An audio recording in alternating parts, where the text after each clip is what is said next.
Okay, so this is week six. Week six, work in industry, PowerPoint narration for week six. There's a lot to talk about in this narration. Um, Two big assignments, your grocery store assignment, we'll talk about that, and your first job analysis assignment, talk about that as well. So those two assignments. Also, as you move into the second part of the class, there's a different format, changing things a little bit, trying to encourage people to listen and to these PowerPoints like you are right now, to listen and to watch these PowerPoints. I'm worried everybody isn't doing that and you're just missing big chunks of the class. So the new format is this with the lecture questions. With the lecture questions, there's no longer going to be quizzes. So that's good news. No more quizzes. What's a little more challenging is for these lecture questions, I'm not going to answer the questions at the end of the PowerPoint. They're going to be embedded within the PowerPoint. So you have to basically watch the whole thing to get the answers. Also, on the final exam, there's going to be 10 to 20, a lot more lecture questions on the final exam. A big chunk, probably at least half of the final exam, will be lecture questions. So really need to know these lecture questions, these answers to these lecture questions. It's going to be up to you to study and keep up with them and to go through these PowerPoints and get the answers to these lecture questions. So that's going to be a big focus.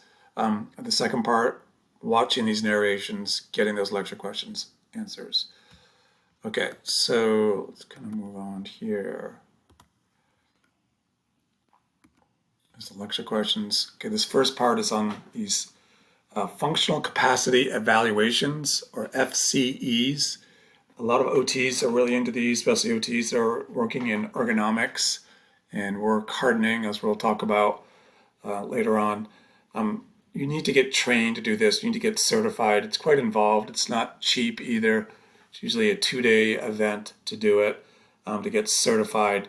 But it's a great feather to have in your cap if you can do these. You could work directly with employers, a lot of outpatient facilities. If you're trying to get a job there and you have this certification, it's going to really open them up to more referrals.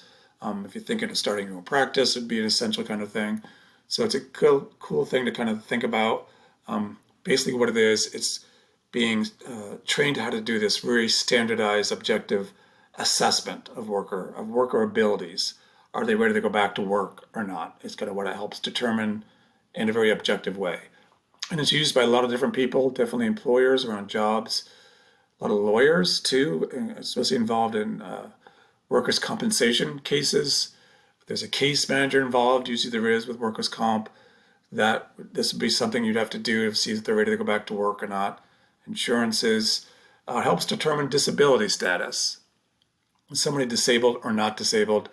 Would they meet the criteria to receive disability payments? It's a judge's decision, but they would rely on the data from this to see if they're capable or not capable. Determines if you need any modifications, restrictions for somebody to return to work.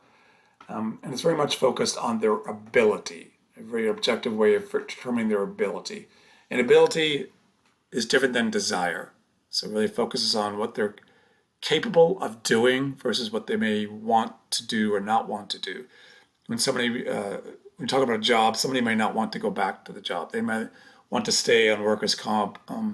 Most people want to go back to work, but there's some that don't. So this determines their ability.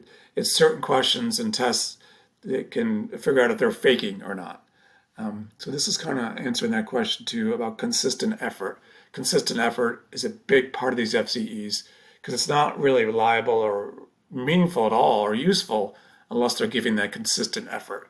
And it helps determine that, again, with kind of trick questions in there, and so as to see if they are giving that consistent effort across these different tasks that they're asked to do to determine their ability to go back to work.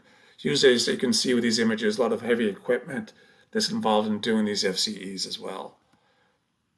The components of the FCE, this is your first question. The 4 components of the FCE, there's more than 4 here. Any 4 will do.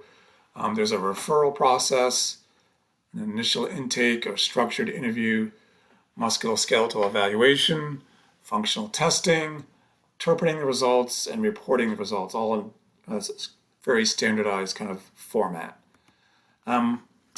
guidelines, one FCE kind of general guidelines, keeping it as safe as possible and no undue risk as you're asking to do these different tasks.